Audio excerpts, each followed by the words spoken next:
All right, so we're live. We are live. We are live. We are all alive. Do you feel alive today, Yakin? I feel very alive today, yes. I just came back from Hamburg. I did some street hypnosis there. Oh, Hmm. what fun. What, as a coaching? Yeah, well, you just go out and hypnotize people on the streets. You basically offer them an opportunity to experience hypnosis. And some say yes, and they're in for a treat, and some of them say no, which is okay. Oh, so cold approaching. Sorry? Cold approaching. Yes, absolutely. Nice. Can you do me now in 2 minutes? Well, today it's your turn.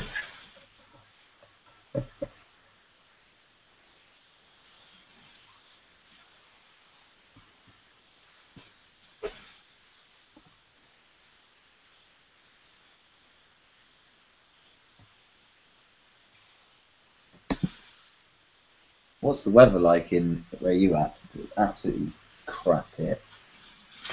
Same in Switzerland. I had a great week in Hamburg. But I came back yesterday to Switzerland, and yesterday was okay. Today was just raining the whole day. Yeah, Swiss weather is not the best weather. Oh, hola, Walter.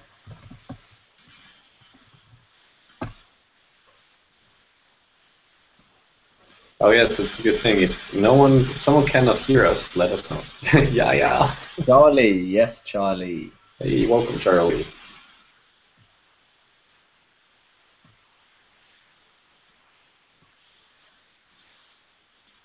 Yeah, it seems. How many people? There's 31 people on the meetup, but then tends to be about half of that actually turn up. Oh, I just got your email. Oh. Yeah, first, and probably quite a few people will come a few minutes later as well. But I'm happy to you can lead away, mate, whenever you want. Okay. I'm Well, I guess we'll get started. We'll be a little Swiss on time, right? okay, very on time. All right. All right. Well, I want to welcome everyone to our webinar tonight. And some of you know Sam, some of you don't know Sam. He's a coach in London and is doing extremely good work, and he's an expert on self-esteem. So that's why the seminar or webinar today is called How to Build a Rock Solid Self-Esteem, or Building a Rock Solid Self-Esteem. So thank you for actually taking the time, Sam, and coming onto the call.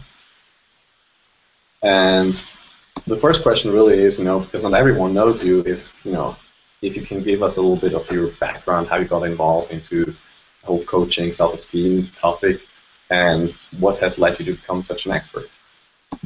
Well, thank you very much, Yakin, for having me here on this dreary Tuesday evening. No, I'm very happy to just come and share as much as possible on building up a self-esteem. And so how I got involved, I mean, really briefly, I came out of a long-term relationship quite a few years ago and realized that, yeah, I had a ton of insecurities, especially regarding women, the opposite sex. So delving into that and trying to improve on that sphere of my life, I realized that, okay, there's way more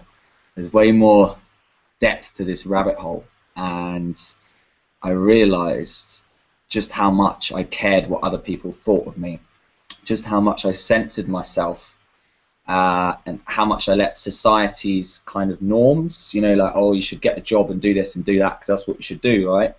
And kind of what friends would say that would influence me. So I just wasn't the captain of my own ship at all.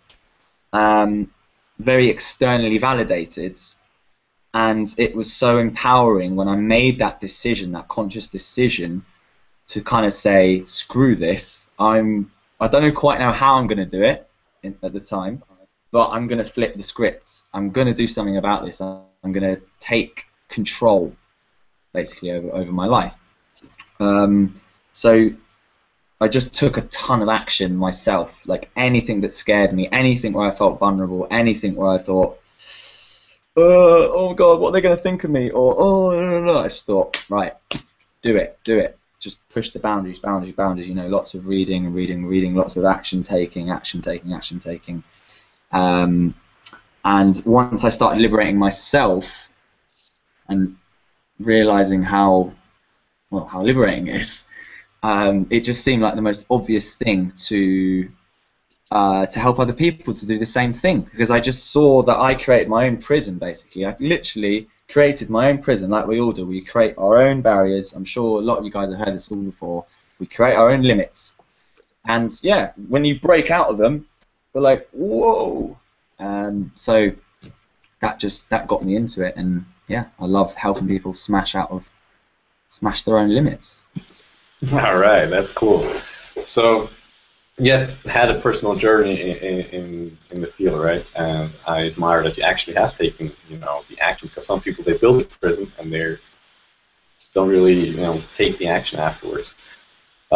Just to give everyone a little content, like how we lead it. If you have any questions, you know, on the right side there's a little chat box, so you can just type in, and the people who are watching it on YouTube, you can also type it in there. I will check it from time to time, and of course we'll have also a formal question and answer session maybe at the end, or you can just barge in and ask anything you want. So because you've taken such a personal journey, I think you have also a different perspective than other coaches, because some coaches, you know, they take the coaching courses, right, but they have not had the personal development in the field itself, and that's what I think qualifies you really to speak about, because you know it is not always easy to break out of the prison, right? So if I'm now a person who knows, oh, I'm a little insecure and I want to build this rock solid self-esteem, what are the top 3 things that you would recommend to that person? Okay, it's a good question. So the first thing that is coming to mind is get more clarity on who the hell you are. And I'll try and explain in a bit more practical terms. But get clarity, get a clearer picture of who you are and what's important to you as a person, not necessarily the values that you may have taken on from other people.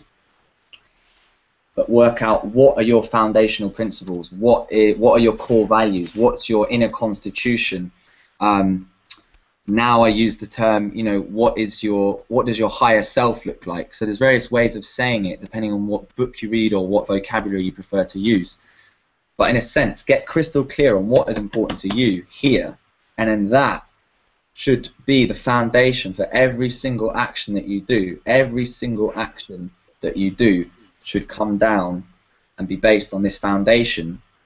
The thing is, what happens is a lot of us grow up and we don't get taught about self-esteem or any of these things, or appreciating ourselves, or accepting, or forgiving, or anything like that a lot of the time.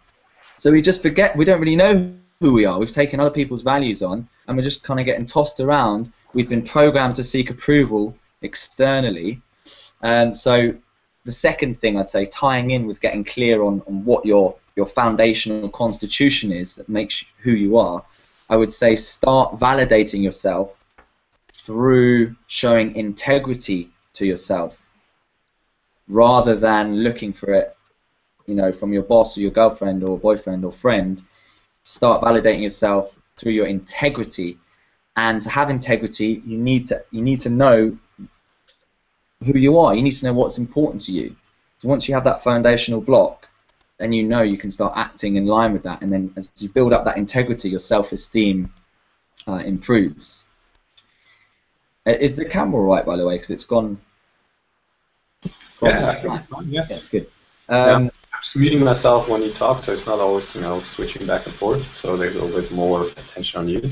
No pressure. But before we move on to the third step, the third principle, basically. How do you actually get to know what is really you? What is the core value of you? It makes a lot of sense what you're saying, but how do you actually get to there? Like, oh yes, that's what I am. That's what I want to be. Or how do you do that? Very, very good question as well. So it's not necessarily easy, depending on how much smog we've accumulated through our conditioning and upbringing. It's maybe not going to be the easiest task. And to be honest, from my experience, it's not just the, right, I've worked that one out, boom. It's not like a flick of the switch kind of process. It's more of a chipping away process. So it's a thing that you want to keep doing, and myself, I still keep doing to this day. So it's about internally reflecting as much as possible. It's about getting a diary and start jotting down things. A key ingredient is silence. A key ingredient is silence. Start getting used to silence. Go and spend a weekend just you away from all the hustle and bustle of your life, and just think, right, for this weekend I'm going to just think about, okay, what's important to me? What do I like? What feels good for me? Because when you're away from all those distractions and all maybe the pressures of other people, that is where the gold comes. That's where more clarity comes about who you are. Hence why when a lot of people go traveling, they say, oh, well, I found myself traveling, you know, because they're away from all those distractions in their mind. Okay, so when you say silence and traveling, I don't know if it's the same thing. Like for me, silence more is like meditation. So you actually go and meditate for a weekend, for example. But if you travel, you're just in so many different contexts and so many different cultures that that the social conditioning that you have received in your context right now doesn't apply if you go to Bangkok, for example, right? So Yeah. is there a difference between like having silence and actually just being put into different contexts and having to interact in those contexts? I'd say there's value in both of them. In fact, I mean, ultimately, just sitting in silence is going to be probably more beneficial. But at the same time, you can get a lot of insight by putting yourself in a new scenario, in a new country, doing a new thing. If you take your awareness with you, if you're not just doing it blindly like da da da, but if you take your awareness with you, then when you're interacting with that group of those new people you've just met, you can notice, oh, I felt a bit scared there, or I tried to be really nice there and tried to please that person too much. Why might that be? So you can use almost these new surroundings and new travels as kind of experiment grounds, as I call them, just to kind of to observe your behavior, and then kind of do a little psychoanalysis on yourself to get more clarity about maybe some of your blocks or insecurities. Okay, okay. So what do you have like some kind of practical exercise that people can do on a daily basis or even now that will give them a little bit more clarity or get them started on this path of finding out who they are? Yeah. So I would say right now then, let's take 2 minutes of silence, and if you've got a pen and paper there or laptop or whatever, just ask yourself, what matters to me most in life? Just ask yourself that question now. What matters to me most in life? Another question you can ask is, what would the best how would the best version of myself act or be?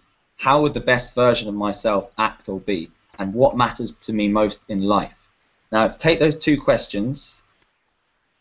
Ask yourself the first one, then pause for like 15-20 seconds. Don't try and think of the response, and then just let your pen naturally write out whatever comes. Okay, so I've written the first question in the chat box. What matters to me most in life? What was the second one? How would the best version of myself act or be?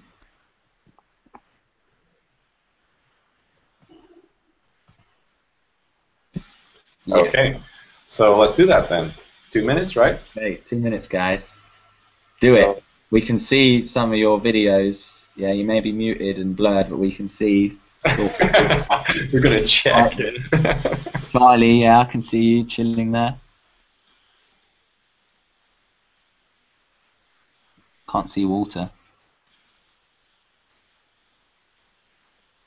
you don't have any sound. We've blocked you out because we know you just keep chatting away. So no, everyone's muted. But I think you can unmute them, can't you, Yakin? I can unmute him. Yes, if someone wants to ask a question. Yeah, if there's like, well, should we wait to the end, like last time? Sure. Yeah. So at the end, if anyone's got any questions, then we welcome them. We welcome the questions. We set up so they can do the. You can blabber away all you want, Charlie.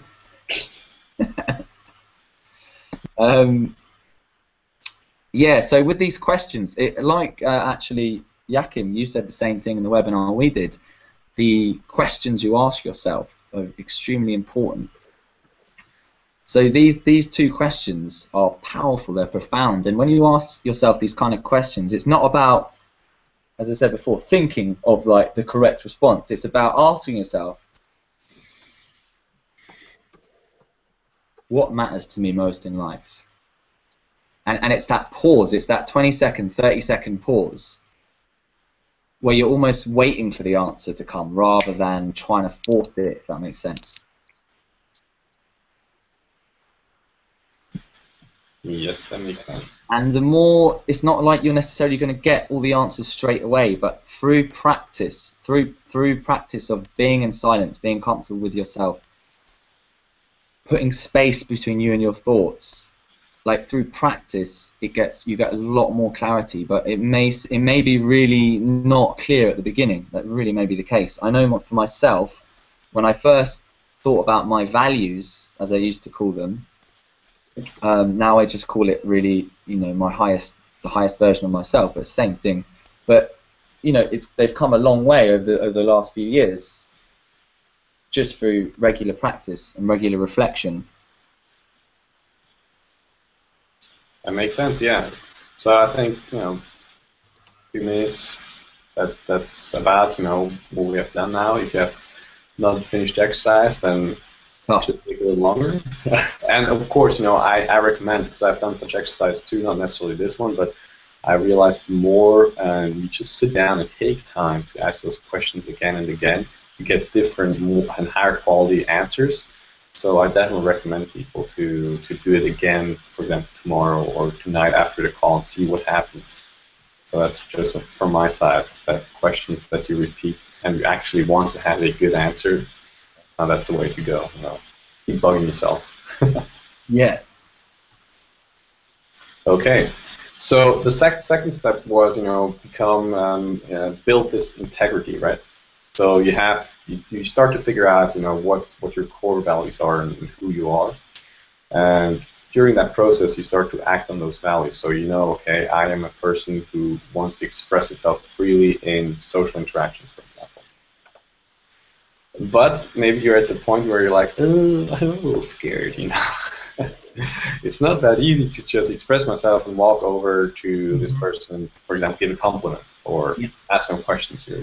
There might be some limitations going on. How do you build that? How do you go from knowing your core values, even if it's just at the beginning, how do you actually start to have this integrity and not afraid of, oh my God, I'm going to be judged or I'm going to be put into prison if I go, just all the weird thoughts that come to mind and that keep you in prison.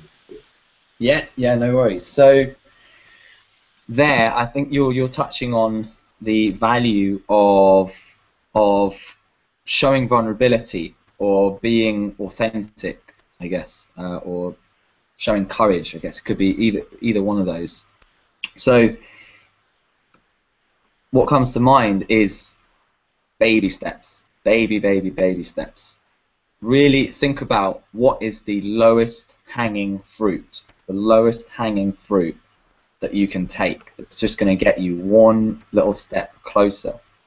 Because what happens is a lot of people come into this thinking, yeah, I want to improve myself and blah, blah, blah, blah, and they can get really overwhelmed by all the apparent weaknesses and everything. So don't get overwhelmed. Remember, it's just a journey we're all on, and I don't think it ever ends personally. So look at it in the big grand context of things. You're just at a point in your journey, okay? Yeah, that makes sense. Also, it seems that you're touching on the concept of training for success and not train for failure, right? Because if you take, like, if you go to the gym and you always train for failure, you're teaching your brain to fail. And I mean, everyone who goes to the gym and has taken some classes in this direction, it doesn't make sense to go every time for failure. Yes, sometimes it does make sense, but not every time.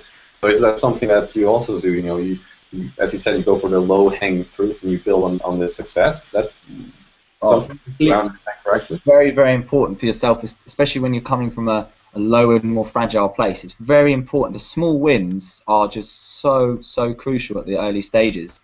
And what I do with a lot of clients when we go out and do more practical stuff, every single time they take action, no matter how the result goes, even if it goes horrendously in someone's perspective, every single time it is a win. And I'll even anchor this with, you know, a gesture we do, or just a high five, or just like, you know, verbally just saying win, positive reference point.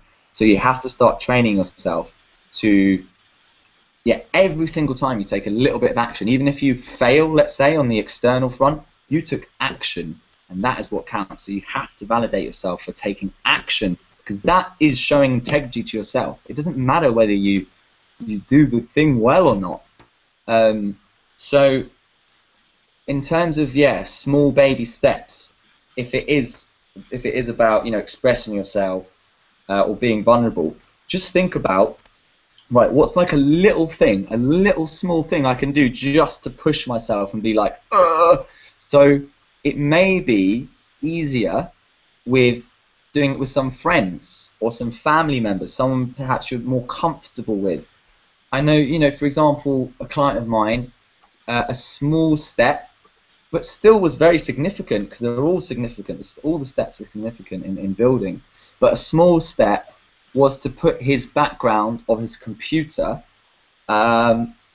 as some yoga, as some people doing yoga, because he had some bit of insecurity about, you know, a bloke doing yoga, right? And which, you know, understandable. So for him, just like showing integrity to himself, and you know, taking a small step was just putting that background, and that was very significant. You know, a lot of us might think, oh, no big deal.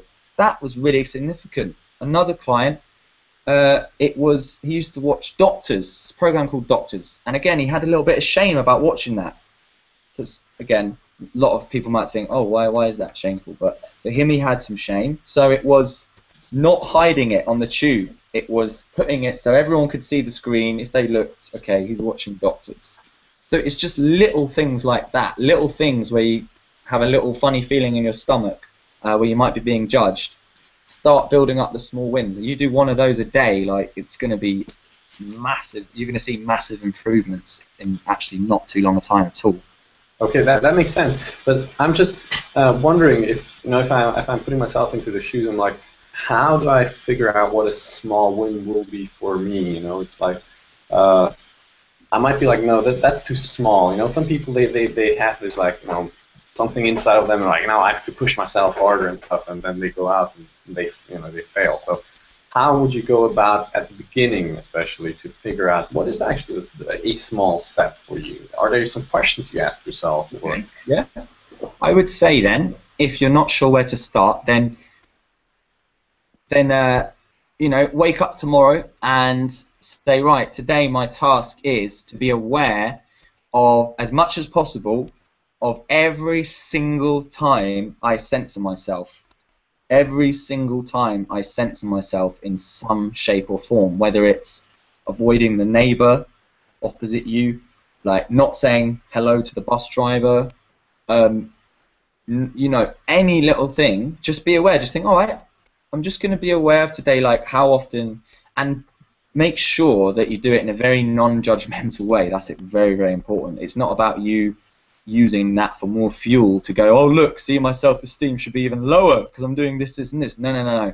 This is you taking action in itself. Just by you going, right, I'm going to be aware of how much I censor myself. That should be commended as a step forward, as evidence for why you have a higher self-esteem, because you're taking action, you're showing integrity to yourself.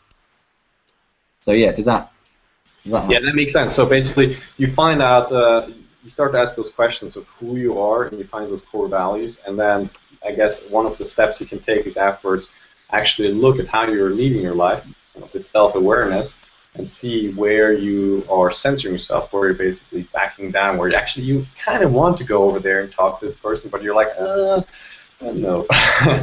Right, that would be like censorship, or like, I'm going to take the back door because someone is outside there and I don't know them, right? And this kind of self-awareness, that's what you're talking about, right? Yeah, definitely, mate. Definitely. You wanna get as much clarity as possible, and it will come with time, of what is your foundational values, right, or the highest version of yourself. You in your best form, you in your best potential, whatever you want to call it, or you without all the crap that you've accumulated. What does that look like? And you already have a much better idea than you think you do if you actually sit and reflect on it and clear your mind. A lot of people are like, oh, I don't know. And the people who actually think and take time out, they're like, oh God, I didn't realize. But so it really works. And then what you want to do is you want to see with a mirror, reflect your current reality, that you're living, and see how much of that reflects back on your highest self, on your core values, on your foundational principles. Where is there incongruency? So if you shine a mirror against the foundational principles, how much of that just smoothly matches up to your current reality? Does that make sense? Yeah. So do you do this with like a notebook? Like you actually write down, okay, this is like my life right now, and these are my core values, and then you do it, or do you just do it in your head, or what are your methods? Yeah. No, so I'd recommend with a notebook, going through some key principles that are important to you. So for example, I'll give an example. I'll give an example. For example, so one of my key principles is love. Okay, and by the way, it's going to be very subjective as well, in a sense. Like the language that I might use for love might be completely different for someone else. So for me personally, that means that I'm showing compassion. I'm looking to forgive people rather than hold resentment. I'm looking to do kindness without thinking, right, what's in it for me? And then I could go even more specific to be like, I'm calling up my family members on a regular basis. I'm giving to charity, let's say once a week. You can go really specific with it, and then from that I can see, right, which bit of that doesn't match up with my current reality, and I can go, do you know what? I still haven't forgiven my brother for what he did 2 years ago, or do you know what? I haven't. The last time I gave to a homeless person was like 5 years ago. So you can start to see how there's some gaps, as it were, and then that can give you clues as to what action you need to take to show more integrity to yourself. Okay. Yeah. That makes sense. You mentioned one important part, and that is how are you actually aware of yourself? Because I used to have like this negative self-talk. It's like, oh my God, you just fucked yourself over again, or something like that, which is not very useful if you're very harsh to yourself. So how do you go about that? The self-acceptance, or this kind of, I heard the term benign attention, which I find very, very fitting. What's that? Benign attention. Denying attention. Benign attention. Benign. Yeah, it's benign attention. Okay. Which is basically having this attention, but it's non-judgmental. It's like more of awareness that takes whatever is there, but you're not like, oh my God, I'm screwing myself over. But it's also not an attention that is just like, oh, everything is just perfect, so it's just what is actually there, what is actually happening. But how do you develop this kind of attention? How do you get out of this, oh, I'm worthless and I can't ever do this and I will never ever have this self-esteem and yada yada? It's a very good question. Oh, you're asking some good questions today, Joachim. Okay, so a few things are firing off. A few of my neurons are firing off here. Okay. There's two things I want to touch on. So the first thing is building on what you said about having that type of awareness, that non-judgmental awareness. So how you can develop that more is through the practice of becoming the observer of your thoughts. So yeah, you could say meditation, let's say, but if you don't like the sound of that word, you don't have to use it. It's really in the practical sense. Spend 5-10 minutes a day just sitting and literally just watching the thoughts that come in. And the more you practice just literally watching, it's nothing mystical or crazy, just watching the thoughts that come in, the more that you watch them, the less identified you become with your mind, with the thoughts. So the first thing would just be to practice watching your thoughts. So a lot of people won't even have had this experience. Yeah, you can say something. Yeah. I think also, again, the principle applies of not necessarily training for failure, right? So would you suggest 5 minutes? I think that's perfect. For some people, it might be even shorter, but actually training, to be aware and not going for failure, especially with thoughts. I'm a long-term meditator, so I know at the beginning you get just sucked in, and you're like, oh, time's over. Oops, an hour just passed. Now it's just like somewhere in dreamland, thinking about things, and I really have not meditated in the sense of what many people say is meditation.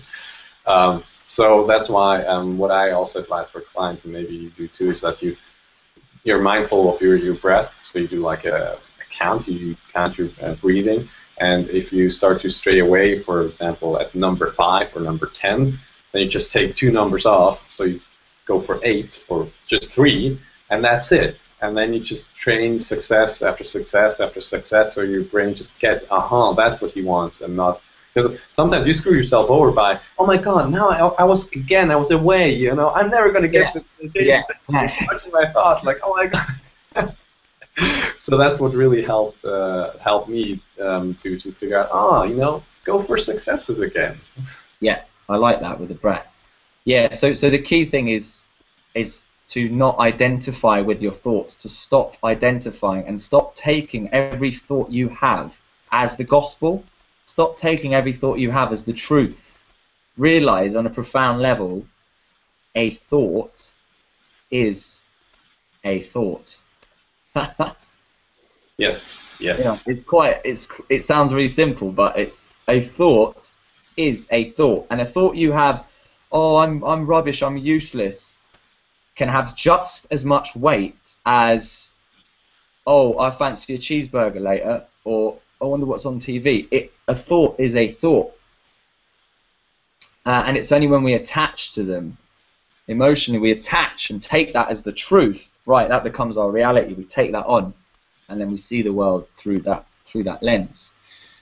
So people building up their self-esteem want to start not identifying as much with the thoughts. Start almost observing them like a scientist and being like curious, like, oh, interesting. Almost being curious of the roots as well. I wonder where that might have come from. Try and be a bit more, curious about it. The other thing I would say as well, when it comes to, you mentioned acceptance, self-acceptance. So that is huge. That is a huge part of building up the self-esteem. You can't have a good self-esteem if there's some form of non-acceptance. You have to fully accept every single imperfection that you have. Okay, what does that mean exactly, self-acceptance? Like, how do you do that? Good question. I don't know. So,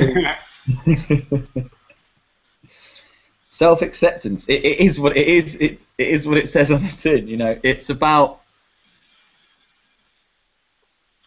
looking at your past and accepting that you are not your past. That X or Y happened in the past, of course, fine, but that does not equate to who you are as a being. So one exercise you can do, which in fact will stop again 2 minutes now, with your pen and papers, just to write down anything that you think you can still forgive yourself for. Anything that you can still forgive yourself for. So any mistakes or failures that still ruminate in your mind, anything that you could still forgive yourself for. This is a very powerful exercise to do. So let's give the guys 2 minutes. All right, perfect.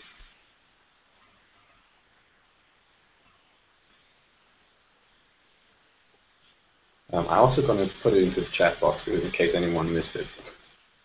Do it.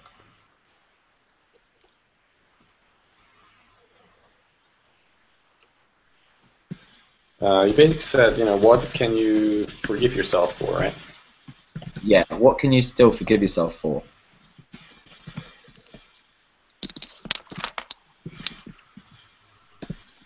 What stuff are you still holding against yourself? And again, you're not necessarily going to just get this now in 2 minutes. This, again, the more silence and reflection you bring to these kind of questions, the better clarity you're going to get.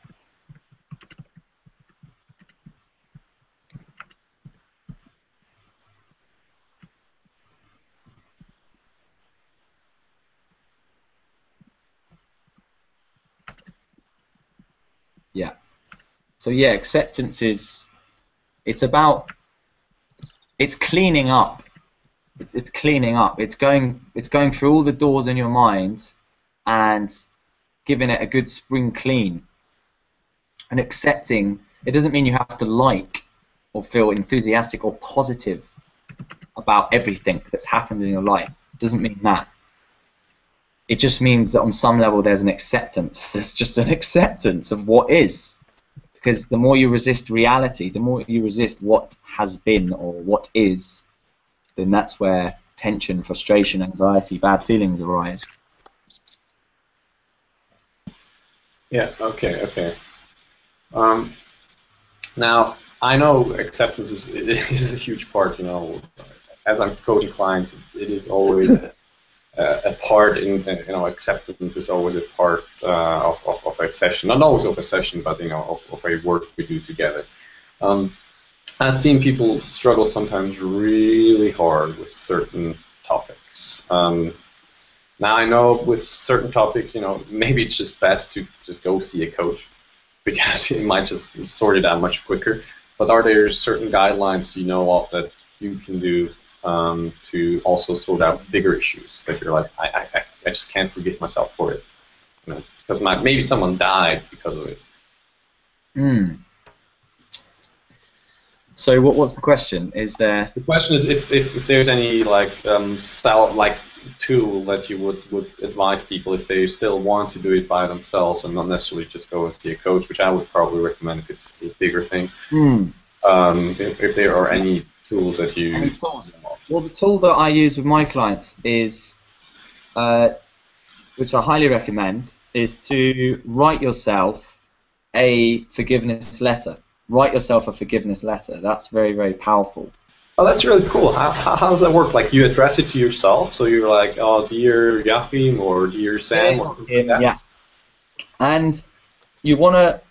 the key principles you've got to start showing to yourself more are understanding and empathy. So the same sort of thing, right? You've got to empathize with yourself and show understanding that whatever happened, whatever you did that wasn't good enough or whatever, would have been coming from a place of fear or just naivety or just, not necessarily from a bad place. So it's starting to treat yourself in the same way that you treat your best friends, or if you've got children, perhaps. I mean, this might not be the case for everyone. How you treat your child. Would you scold them and say da da da da da da, or would you show some understanding and say, okay, I know what you did there wasn't quite good. We want to correct that, let's say, or we want to do that because that's going to be better for you and for everyone. There's no need to hold a grudge against yourself, but you can learn for next time. It's that sort of approach. If that makes sense. You want to start showing that to yourself, realizing on a deep level that we are human, we make mistakes, a lot of mistakes, and fully embracing all your imperfections. So put that all into a letter. speak to yourself perhaps as if you are, 10, 15 years old again, and address it to you. As whenever you made all these mistakes or whenever you weren't good enough, address it back to that and go, I forgive you. Do you know what? You were scared, Sam, when you were 12 and you were crap at school. I understand it's because you didn't realize the importance of education and you wanted to appear cool with your friends, and I understand that. I know that you didn't have the mind that you have now. Do you see what I mean? Yes, I see. Yeah, absolutely. Doing that like empathy, as if that forgiveness, that compassion that a lot of people will be able to show to their family and friends, but can't show to themselves. Okay, so how does the self-acceptance fit into? So we have the finding the core of yourself, which is a journey, of course, and then also staying congruent with those values, right? Which one step to actually achieving that might be just being aware of your surroundings, how you're acting in your daily life. By the way, correct me if I'm saying anything wrong. I'm just trying to recap so everyone gets the benefit of having also a little more condensed. And then taking baby steps to actually taking action in certain directions, which might just be, as you said, putting a background on your computer with a man doing yoga, right?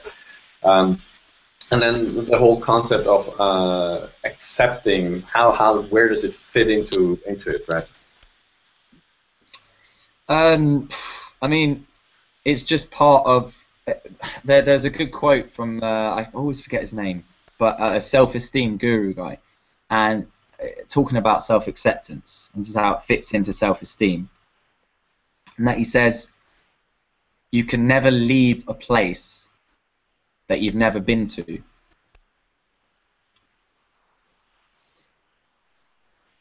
You can never leave a place that you've never been to.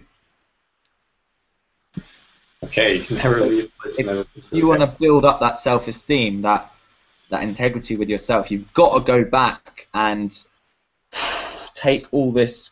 It's the clean self-acceptance. I call it like the spring cleaning process.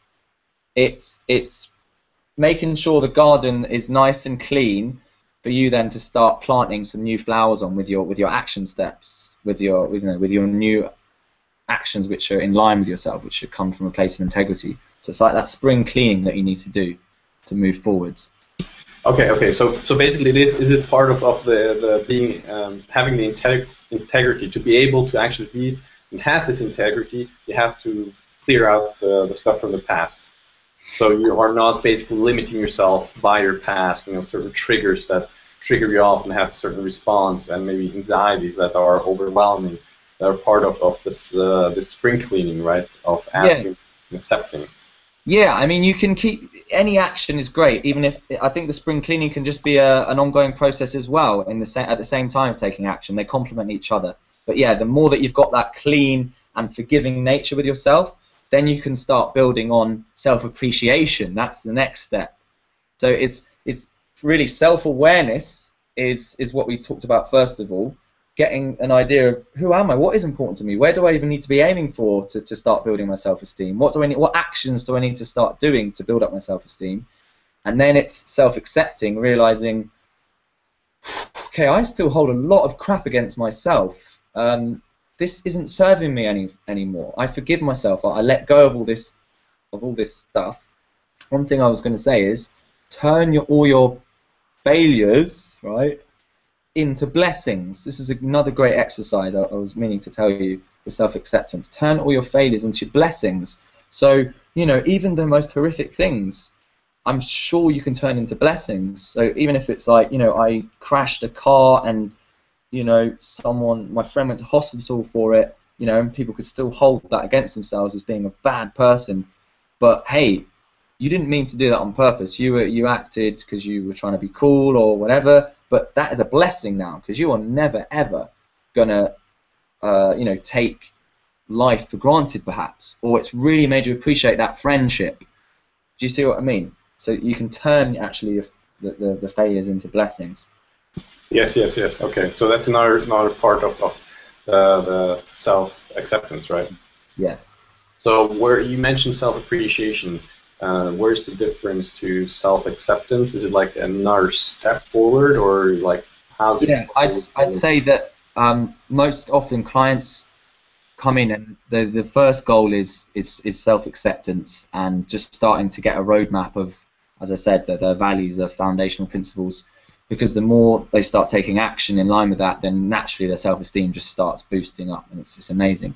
But once that starts going and the momentum comes, then very quickly you can start even going into fifth gear, let's say, and which is where self-appreciation can come in. So you can actually go from sort of negative to neutral, self-acceptance, to then positive. And again, this is very simple, very easy to understand. It is appreciating yourself. So it's in terms of practically how you can do this, it's becoming aware of your strengths, it's celebrating your successes, celebrating all the good things that you do, all the joy you bring to other people. So actually, let's do it. Celebrating. That's a very important thing. You know, you've all this great thing coming out. I need to slow you down real quick. All right, sorry. Celebrating. What do you mean by that? By celebrating your strengths, for example, or your successes? Like, does it mean to go out and party, or is it just to hold in and take a breath and you're like, yes, I did this. Good. Yeah. Yeah. Actually, it's good that you pick me up on that, because celebrating could be. Yeah, you could view that in a few different ways. A better word is probably just acknowledging. It's just acknowledging. Just taking a moment to acknowledge. When you've got a low self-esteem and you've got a negative thought pattern that's just fulfilling that prophecy of, well, I'm not worthy, and then it's just taking more evidence from the world every single day to support that pattern. What's happening is that while it's focusing on all the negative stuff to support that reality, it's ignoring all the positive stuff that every single person is doing, but because it doesn't fit in with that reality, it's literally just getting ignored. So it's just not there. It just doesn't exist for that person. So it's about consciously flipping the script to the self-appreciation mode, which doesn't mean you have to go around being like, yeah, I'm the best at everything. Yeah. It's just about quietly acknowledging, just to yourself even, hey, today, do you know what? I did this, I did that. It's starting to focus on the little things, the small things. It's building up, noticing. It's literally just noticing, just acknowledging the small wins every single day. So these small wins could be really small. It could just be, oh, I got to work on time, or, you know, I had a nice chat with my secretary, or, you know, I think I made my mate's day when I went round and had a beer with him or her or whatever. Like little small wins that previously would have just gone unnoticed, that wouldn't have actually been registered. Okay, so again, do you like hold like a notebook at the end of the day? You just sit down. You're like, okay, what did I what went well? What did I do well? What can I celebrate? Or is it during the moment? Because, you know, sometimes you just forget. You're like, you're busy with the day and you go into the habit of, like, you know, going the way of your usual behavior, which hasn't caused you necessarily happiness so far. So to break out of that cycle, do you hold like a little booklet at the end of the day? You're on the money there, mate. You're on the money. Yeah. Get yourself a success log or a gratitude journal, and just a little diary. And spend 5 minutes, or 10 minutes even, at the end of the day, before you go to bed. Just do it up, link it on, like something you said last time about piggybacking habits together. So piggyback it, connect it with another habit that you already do, like brushing your teeth. You know, after you brush your teeth, you do your 5 minutes in your success log, and this is a task I give to all my clients, and it really, I've seen now through numerous times the effect it has, the momentum it builds in the client's minds of reprogramming that negativity to positivity. Literally just 3 things a day as a minimum, 3 little mini successes that give you new evidence to form your new reality of you know, proof as to why you are worthy of being in this world. And honestly, you pick up 3 a day in a week, what, it's 21, a month, whatever, 84. Think about, after a few months, how many wins you're going to have consciously picked up that before would have just gone completely over the radar. So as a little exercise now, do you have any questions on that before I give a little exercise? No, let's do the exercise. I think that's a good idea. So exercise now with your notepads. I'd like you to just spend 2 minutes writing down everything, anything that you've done well, or anything that's gone well for you just generally in your success log that's gone well today. And what will probably happen is... Just today? Or just today, yeah. in general? Well, that's another exercise to do in itself, Okay. is to write down everything that you've done well in your whole life. So a success log, that's another great exercise to do. For today, it's just today, right? Just do today. Yeah. And what will happen is, if you're very negative, you'll find a lot of resistance, and your mind will be like, no, there's nothing, we've done nothing. So it's going to be a little bit difficult at the start to find the positives, but they are there. They are there. They just need to be found, and they need to put in a little bit of work at the beginning. Okay, so 2 minutes for that exercise. Perfect. Yeah, it's a very, very powerful exercise to do. You're sharing a lot of very valuable content. I hope everyone's listening, taking notes. Oh, a lot of these things you can really transfer to your life and maintain it to change it. So absolutely take this advice from Sam. Cheers, mate. Yeah, no, I still have my own gratitude and success log myself, which I still do entries like at least a couple of times a month. So yeah, I remember it's one of the first things I started doing, actually. Really, really powerful. And for those of you who are a bit skeptical about it, try it. Try it for 2 weeks or 3 weeks. Put a date on it. At least 2 weeks. Just go, all right. I'll try it for 14 days, for 21 days, and then make a judgment about it, just to see if there's any difference. Okay, good.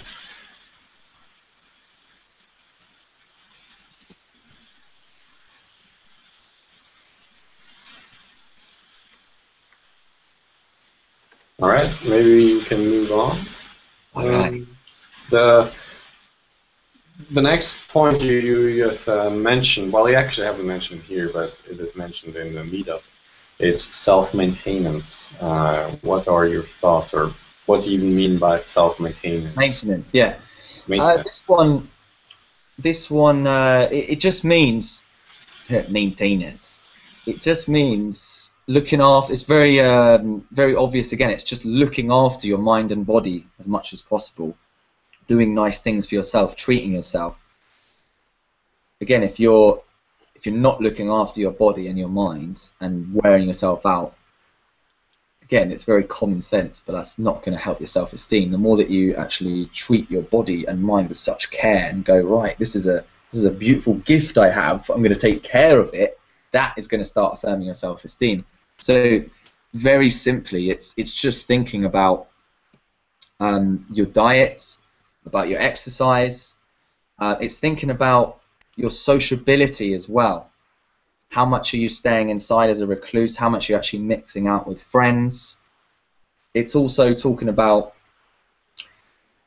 self-amusement as well, relaxing, being a kid, having a balance. So if you work all the time, always like looking to please other people, it's about actually stepping back and going, how can I please myself? How can I treat myself? How can I be a little kid again? How can I be creative? How can I be fun? It's those kind of things. So yeah, for you guys listening, I'd say some questions could be, what's one way that I could change my diet or exercise regime to look after myself better?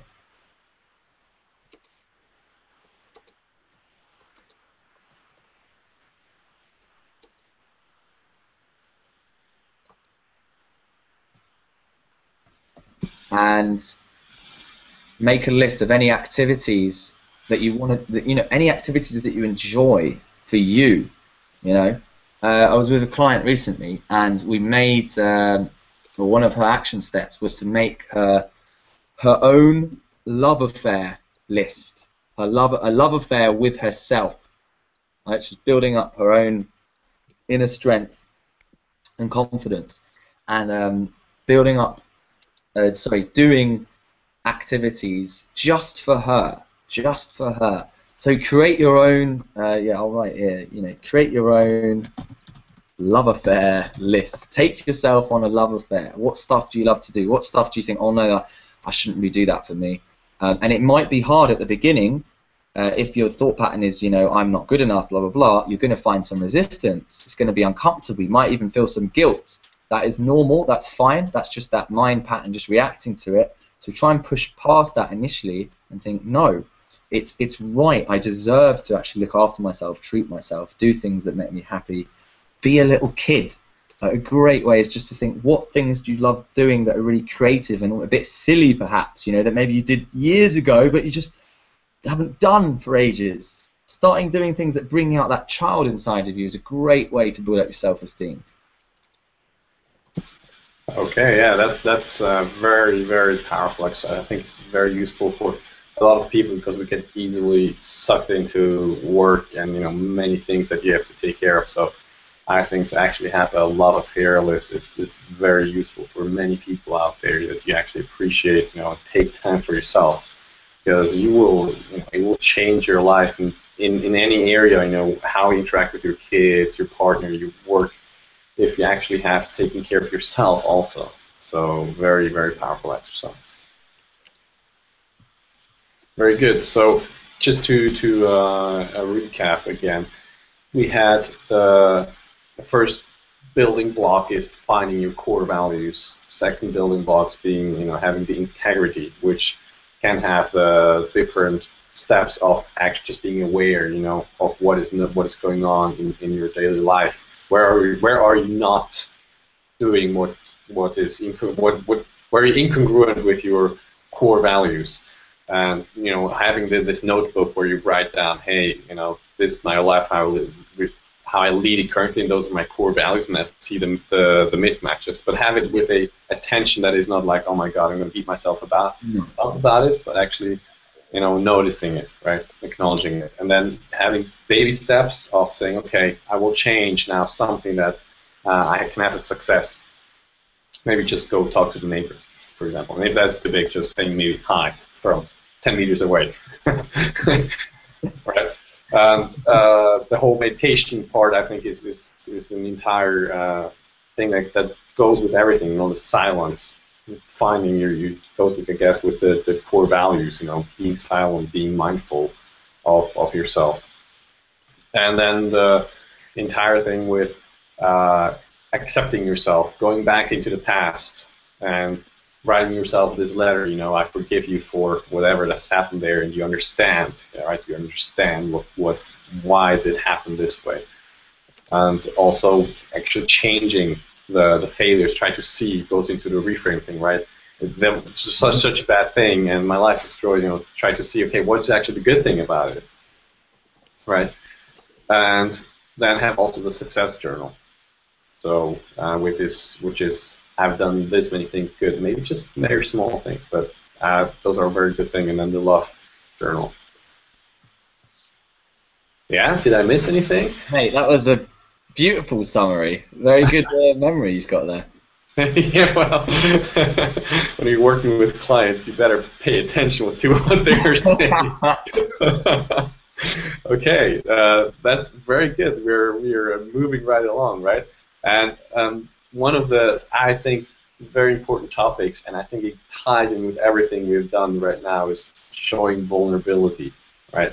Because expressing yourself, you know, living your core values, might be that you also show that you're vulnerable, because you're showing your true self, right? You're living yourself. So what can you say about this? How can you learn to show actually vulnerability? Because I know some people, they're like, man, I just can't do it. I'd rather go the other way and, you know, be like, oh, I know it all, than actually be vulnerable. So what are your thoughts about that?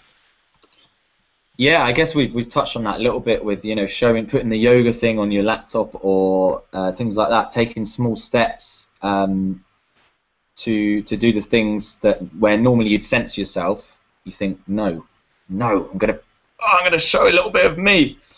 Um, in terms of starting off, I would say start being honest with yourself first and foremost. Start being vulnerable with yourself. So start thinking, who am I kidding here? Start thinking, what am I trying to cover up, even to myself? So again, that would just be going to a quiet place and asking, what are my real insecurities here? You've got to be honest with yourself first before you can then show them to others. Um, one thing you can do is to think about what aspects of yourself do you hide from your friends and family? Start with your friends and family and think, what interests of mine do I not share with them? So for those of you interested in self-development, one thing for me that I found very liberating was I used to have a ton of self-development books, but I'd be really embarrassed to show them to my university flatmates.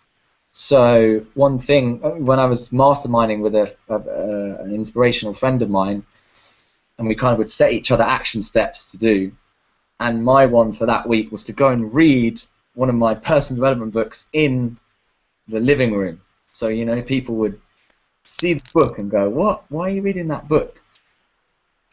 So start thinking about all the interests and opinions on things, all the classes you go to, perhaps the less conventional classes or the less conventional books you read,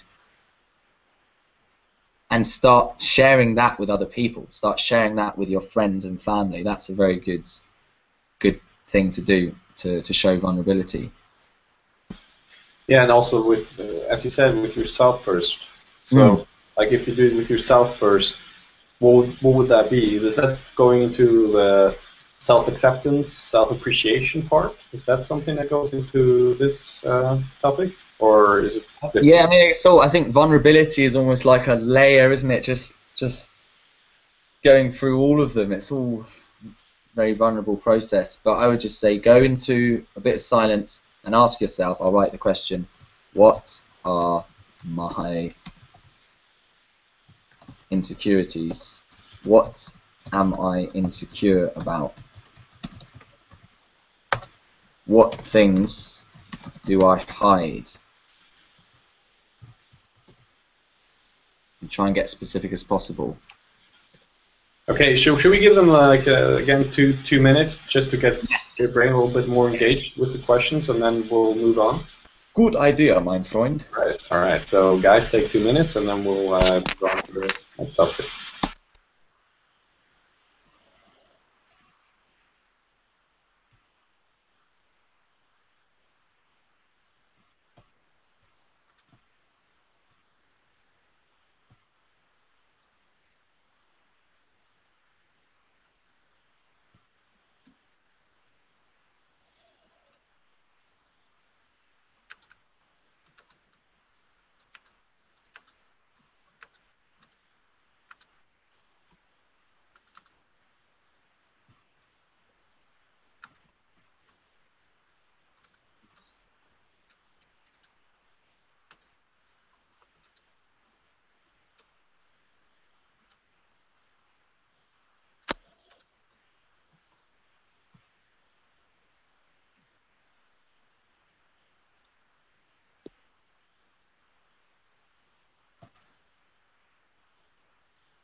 On a bit of a deeper level with vulnerability, when people are scared of being vulnerable, that implies obviously there's something can get hurt, right? And the only thing that in reality is ever going to get hurt, this is very profound when I realized this, but the only thing in reality that's going to get hurt or tarnished is your self-image, is the image. So Yakin, if you're if you are scared about doing something because it's going to make you vulnerable, in reality, your actual being, Yakim, you know, your blood, flesh, heart, spirit, whatever your belief is, whatever, right? That's not actually the real thing that's being vulnerable. When you go and speak to those group of people or whatever, it's that image of Yakim that might get judged or laughed at, if that makes sense. But because a lot of us are so identified with that image as us, right? Because we the image in our head, right? Say again? The self-image we have in our head, like, you know, Exactly. X, Y, Z, or the image other people project on us. You know, some people are like, oh, you're this kind of person, right? Exactly. So it's actually, we're scared of that being vulnerable, which is actually just an illusion. Now this is getting, you know, more profound here, but yeah, it's profound. Because Okay, when you look at I totally agree. You know, they don't even have the concept of being vulnerable half the time. They're sort of just going up to whoever, just expressing themselves left, right, and centre. Oh, look, I like this, Daddy. Oh, what's that? You know, they just ask, they just express. They express their sadness, their anger, their happiness. They just let it flow, right? Life just flows through them, right? The concept of judgment, of rejection, of vulnerability is not actually yet ingrained in their minds, right? And as they start to grow up, they start building, creating that image in their minds of who they are, and then they become so identified with that, they forget that they're always going to be fine. But they're caught in the illusion so strongly that then they're like, shit, we've got to protect this, we've got to protect this, we've got to protect this, oh my god, oh my god.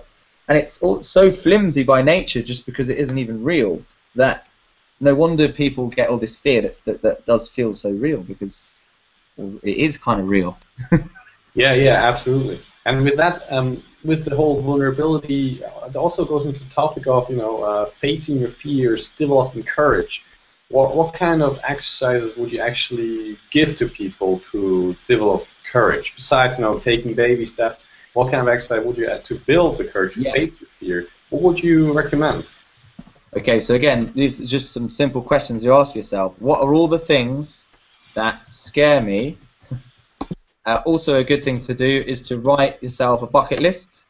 So these are 2 activities you can do, and then the more you literally just go through ticking off that list, this is what I did personally a lot, the more you do that, you affirm to yourself, you get real life evidence from the world. I just did that. I just did X or Y. I just went and spoke to that person. I just did a bungee jump. I just held a spider. I just you know, did public speaking, or I just played a song in front of my friends. It doesn't matter what the activity is. That's not important. The important thing is that it just pushes you a little bit, so you make it a you know, a lifelong habit of taking the harder route, and your self-esteem will keep growing because you're giving yourself real life evidence that you're awesome. You're giving yourself real life evidence that you are doing shit. You're creating stuff. You're making stuff happen. You're pushing your comfort zone. Yeah, that's very good. Also, what I have experienced is that if you are afraid of a situation, just go into the situation without having to do anything. It's just being with the fear. You know, just recognizing, okay, it's right there, and breathing. That really helps to develop the courage, because you're not doing the normal response, which is like, I see, I go, you know, get the fuck out of here as quickly as possible. Just staying there for a little bit and breathing really helps to develop this habit of facing fear and developing courage. I couldn't agree more. I couldn't agree more. It's very powerful. And even if you get too scared and don't take action, even just the action of being aware of your fear, being more aware of your fear, more present of your fear rather than just being sucked in, that in itself is evidence of why you're awesome. That in itself is progress, because that takes a lot of practice to be able to see your fear and not let that fear just take over you. Yeah, absolutely. And just to add to that, one really powerful technique which I've just discovered fairly recently, which I've used for myself and for clients, is when you feel the fear. So think of something now, you guys watching this. an activity when you know, you feel fear, whether it's talking to people, talking to your boss, just any activity, and start to visualize it now. And you may visualize it to the extent where you even feel a bit of fear in your body. And what you want to do is, when that fear comes, maybe often it's in the chest, sometimes in the stomach, it depends on the person, but when that fear comes, although this will seem counterintuitive, you want to actually say to your fear, whether you say it verbally or in your mind, okay, let's ramp this up a bit. Let's increase this. Let's turn this up. And that sounds crazy, right? But by actually going, yeah, okay, I acknowledge this weird feeling in my chest, this uncomfortable feeling, my heart, blah, blah, blah, blah. By just going, I acknowledge this, I'm at one with this, and then going, right, come on then, let's turn this up. What that actually does is fully accept that the fear is there. Because what happens is that before we're like, oh no, I'm nervous, and we get more nervous and then freak out, because on some level we're not accepting that. We're actually resisting that fear that's there. Yes. So if you can actually go, okay, let's increase this then, let's see what you got, bad boy, then that actually completely accepts it, and it's almost like seeing through the illusion, because the fear's almost like, oh shit, okay, he called my bluff. It's really, really powerful. It would take a bit of practice perhaps to kind of have that awareness, but I really recommend practicing it. I've personally done it, and it's really powerful. Oh yeah, I can absolutely agree. I also tried it, and what the funny thing is, if it's not a big fear, once you're actually challenging it, it goes like down, and you're like, really? What have we got? Yeah, it's crazy. It's just like, yeah, it's crazy what fully accepting it and embracing it can do. It just changes something. Yeah, beautiful. Yeah, okay, very nice. So we come to the last point for today, and that was contribution. How does contribution tie into the whole self-esteem and all we've talked about? Yeah, well, okay, I'll just talk really briefly on it, because I know we're running over a bit. Essentially, you know, think about in your life when you have given to someone or some people without any desire for something in return, when you've literally just done something nice for someone. Think about when that last time was, and if it wasn't too long ago, you should be able to remember the feeling you had with that nice feeling you had, because I don't know like why it happens or whatever on a scientific level or whatever, but every time it seems that us as humans, we just give selflessly to others, something really deep within resonates, and it just feels right, it just feels good. So I've just found on a purely practical basis, the more that you give, the more that you make it less about you and your own story and your own problems, and like, oh, where am I going to go in life? I've got this problem here, got this, that, and make it more about, so your daily focus being more about, okay, how can I spread a bit of kindness today? So that's the question. I'll write that one.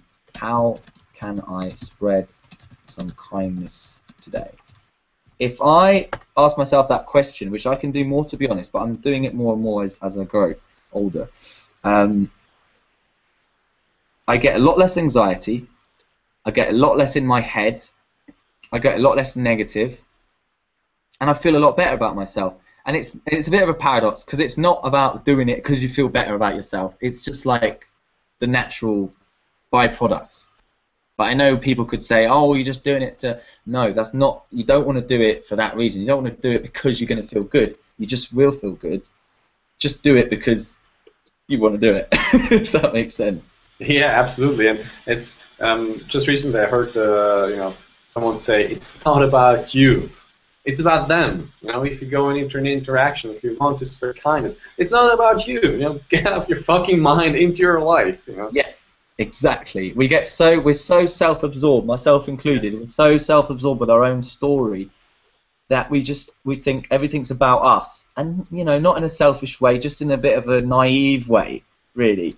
And the more we can focus on a higher cause, if you can attach yourself to more of a higher purpose, I'm not saying you have to be a martyr or something, but to some sort of community or some sort, even just your friendship group, where you give to other people and you attach yourself to something that, actually, I don't want to use the word attach because that could have some negative connotations, but get involved with a higher cause, your self-esteem will improve. You feel part of something bigger, and you're doing something which is not to do with you and your own problems and your own shortcomings. That makes sense. Yes, perfect. I think that wraps everything quite nicely up. Would you like to highlight the most important points that we have covered so far? Especially, I mean, I can do it. We can do it together if you want, or if you have everything already in your head, then go ahead. I'll just speak from the heart and see what comes out, and you can add to that, like you've been doing really well. So, first and foremost, get a clear, or start getting more clarity on what is important to you, and that manifesto of the highest version of yourself. The more you can align your daily actions with that, that is the single most important thing you can start doing to build up your self-esteem. Combined with that, if you have to go back a little bit in the past, go and do some spring cleaning and clean up all the shit, all the stuff you're hanging on to from the past, all the stuff that isn't serving you. Realize on a profound level you are not the past. That is just not you. That's not who you are. You are right now in this moment, and you're constantly changing. So cut the ties with the past, free yourself up to move on, and then start actually cherishing your strengths as well, and embracing weaknesses at the same time. But start appreciating what you're doing already, right? What love you're bringing already to the world and to yourself. To then start contributing as much as possible, and yeah, I think that's getting vulnerable. Just get vulnerable and face your fears. Okay, yeah, so I would just add the exercises, or some of the exercises. I don't know if you recall everything, but one very important exercise to find yourself is meditation silence, right? Which we have covered. Our exercises are just go sit down with your notebook. There's the exercise where you actually write down how you live your life, and you can look at it and see how it compares to your core values, to what you really want in your life, what you really value about your life. And just acknowledge it. Again, here, very important. Keep it an attention that is good and not something where you're criticizing yourself, oh my God, I'm a failure, right? The next exercise that we have covered was also writing a letter. That was with the self-acceptance to yourself, and to an event, for example, in the past where you did something that you feel, for example, ashamed of, and actually, forgive yourself, or just accept it, accept what has happened there, and also find the strengths in it, right? Find the blessings of those situations.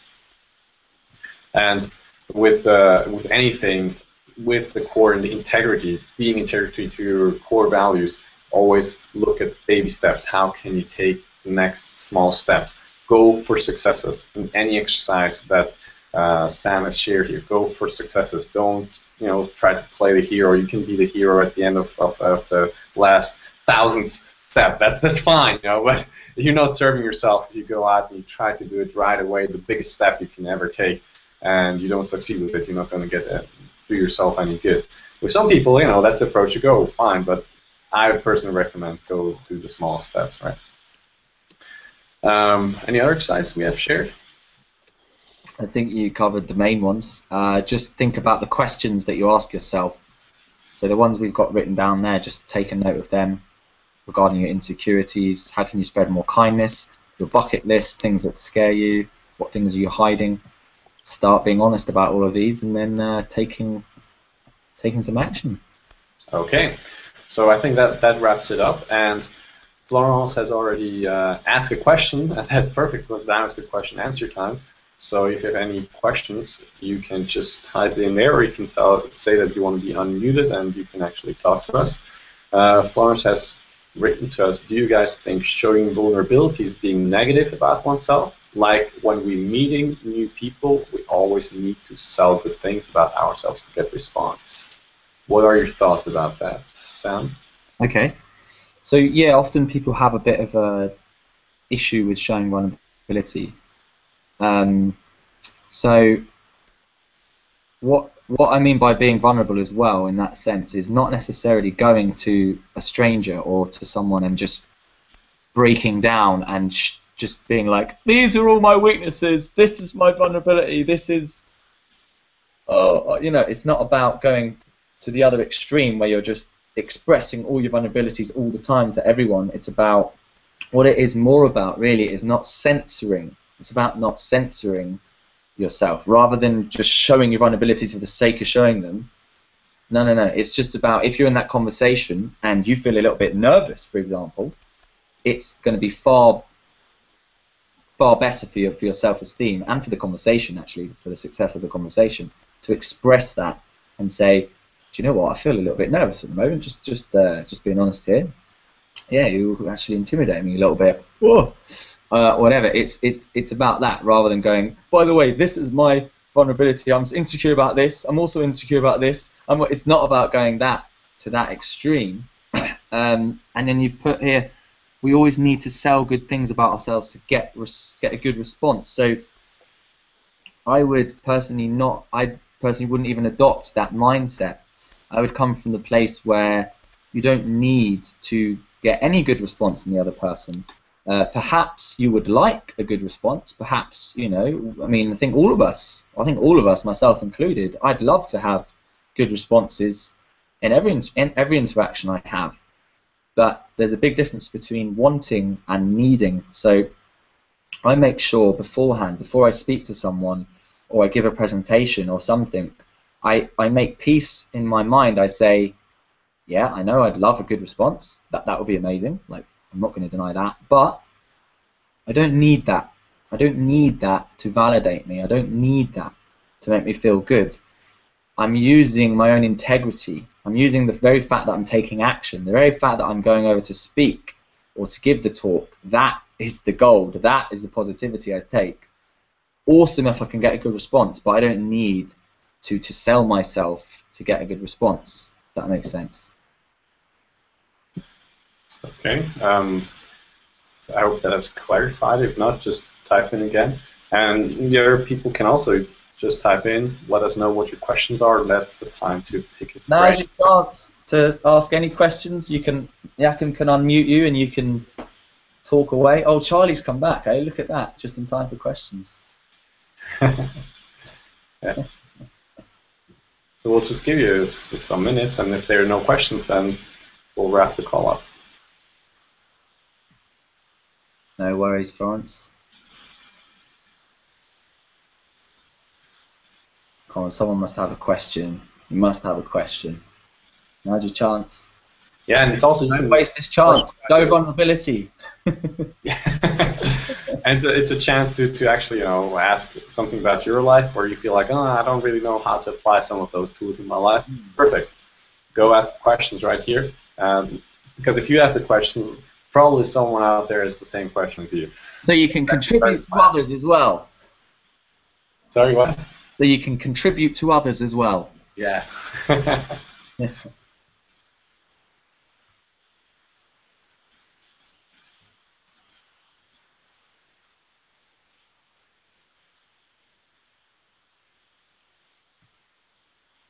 Well, I have a question for you, mate, while we give them the last few minutes.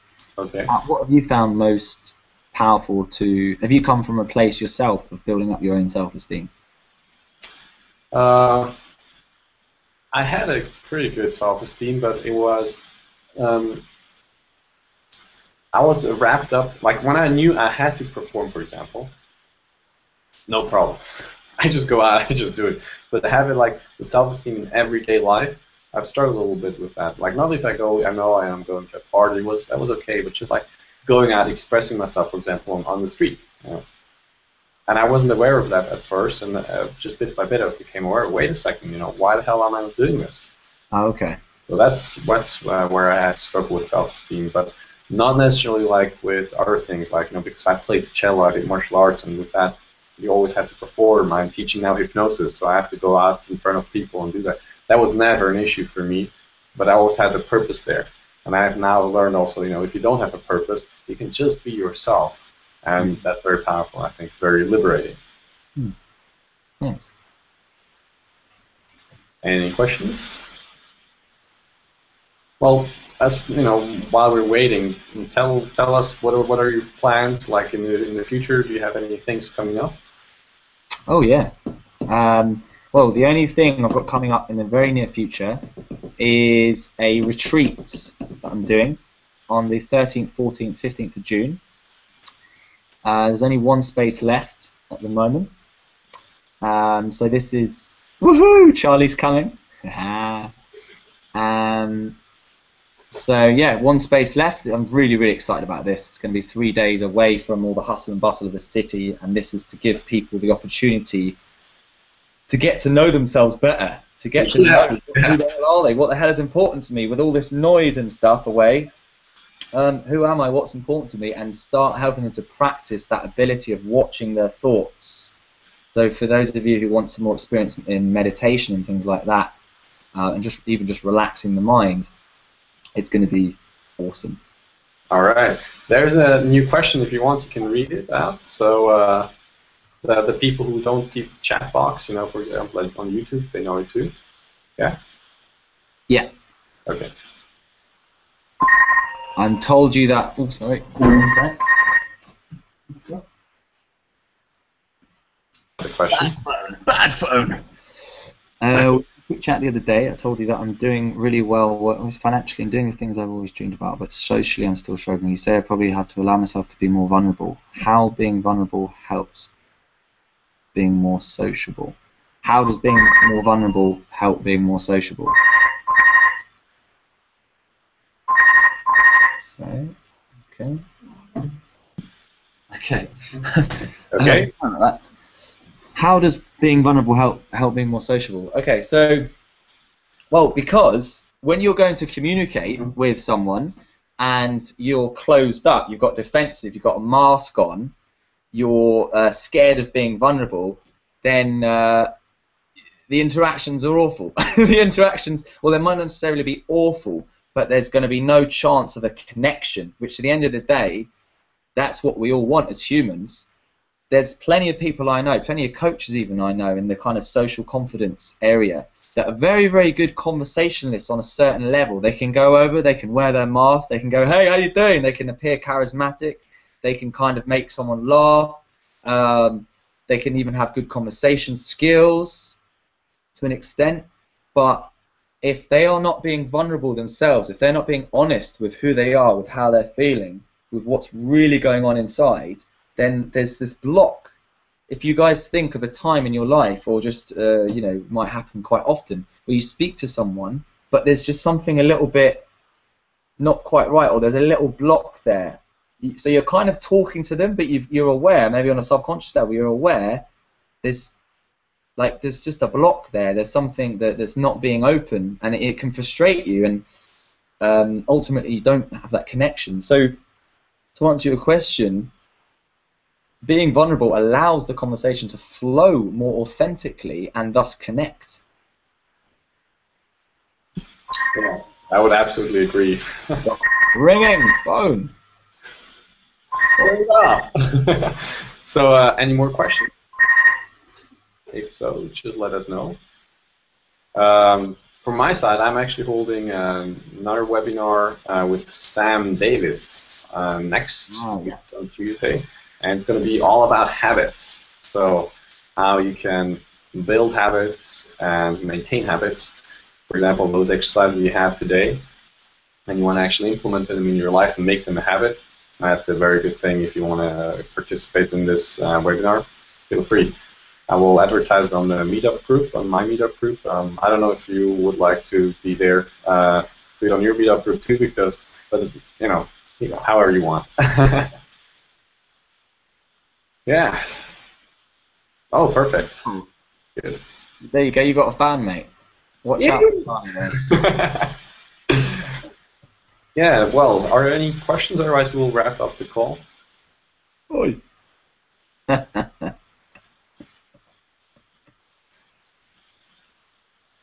think that's it. Beautiful. Perfect. It will go on your YouTube channel as well, right? This, and then I'll put it onto mine. Yeah. Buenísimo. Well, with that, I wish everyone a happy evening and a life full of self-esteem. Woo! Yeah. We love ourselves. We all love ourselves in a healthy way. Thank you so much, Sam, for coming on the call and sharing all that. Thank you. It was a pleasure, genuinely. So yeah, I hope the guys have got something useful.